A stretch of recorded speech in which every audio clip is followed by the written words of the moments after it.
عبدالستار ایدھی مرحوم سے ایک انٹرویو میں پوچھا گیا، آپ نے ہزاروں لاوارث میتیں دفنائیں، کبھی کسی میت کی بگڑی حالت دیکھ کر رونا آیا؟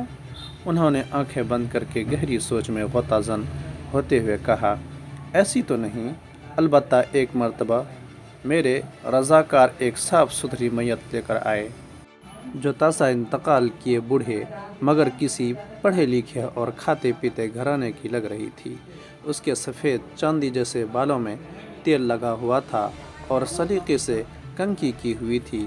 دھوبی کے دھلے ہوئے سفید اجلے کلف لگے سوٹ میں اس کی شخصیت بڑی باوقار لگ رہی تھی، مگر تھی وہ اب ایک صرف میت۔ ایدھی صاحب پھر کچھ سوچتے ہوئے گویا ہوئے، ہمارے پاس روزانہ کئی میتیں لائی جاتی ہیں، مگر ایسی میت جو اپنے نقش چھوڑ جائیں کم ہی آتے ہیں۔ اس میت کو میں غور سے دیکھ رہا تھا کہ میرے رضاکار نے بتایا۔ اس نے کراچی کے ایک پوش بستی کا نام لے کر کہا کہ یہ باڈی اس کے بنگلے کے باہر پڑی تھی۔ ہم جو ہی بنگلے کے سامنے پہنچے تو ایک ٹیکسی میں سوار فیملی جو ہماری انتظار کر رہی تھی، اس میں سے ایک نوجوان برآمد ہوا اور جلد بازی کا مظاہرہ کرتے ہوئے ایک لفافہ ہمیں تھماتے ہوئے بولا، یہ تدفین کے اخراجات ہیں۔ پھر وہ خود ہی بڑبڑایا،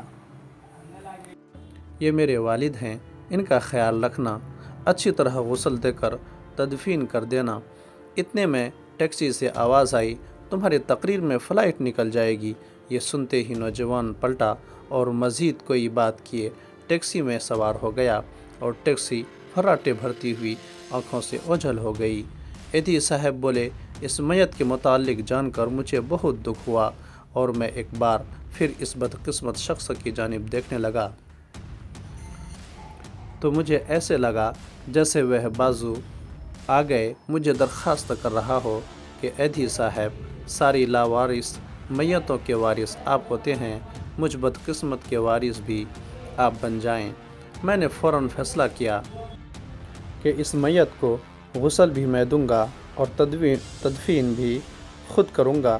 پھر جو ہی غسل دینے لگا تو اس اجلے جسم کو دیکھ کر میں سوچ میں پڑ گیا کہ جو شخص اپنی زندگی میں اس قدر معتبر اور حساس ہوگا، اس نے اپنی اولاد کی پرورش میں کیا ناز و نعم نہ اٹھائے ہوں گے۔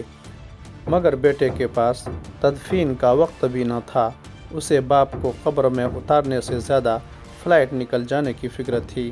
اور یوں اس میت کو غسل دیتے ہوئے میرے آنسو چھلک پڑے۔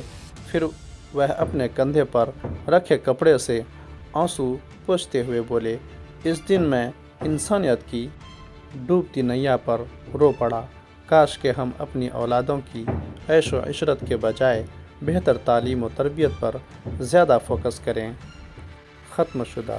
السلام علیکم ورحمۃ اللہ وبرکاتہ۔